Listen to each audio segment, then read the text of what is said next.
嗱，跟住就2007年咧 Pair 2第10條題目噶咯喎。如果你係真係有呢一個嘅past paper 嘅話咧，你就會發現左邊就有個 zoom 咗100倍嘅，右邊係 zoom 咗600倍嘅。咁好明顯就 zoom 近咗咁解咯。咁大家若我心中有數啦。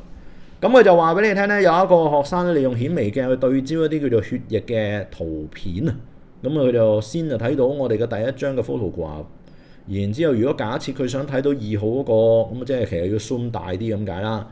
咁問你以下邊一個係 necessary 嘅 step， 有啲係必須要做嘅 step 咧，咁樣嘅意思。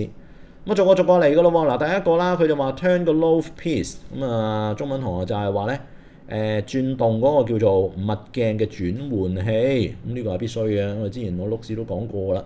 呢個所謂嘅 loaf piece 嘅位置咧，就係呢個位置。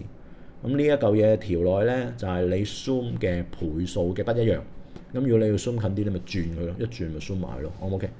第二個佢話 turn 一個 fine adjustment knob， 中文同學就係用微嘅調節器。如果你已經 zoom 近咗嘅話咧，而 outflow 咧，你就要用 fine adjustment knob 噶啦，呢個係必須。咁第三嗰個佢話 adjust 個 position of condenser， 咁中文同學就係要個集光器咧去調節下佢。咁呢個即係話會唔會唔夠光啦？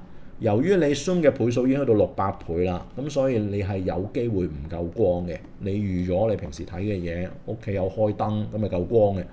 zoom 600倍嘅意思就即係話你睇到嘅畫面咧，就已經係好 focus 喺某一個位嘅。咁如果係嘅話，裏邊嘅光可能真係唔夠，你就要用個 condenser 去幫手。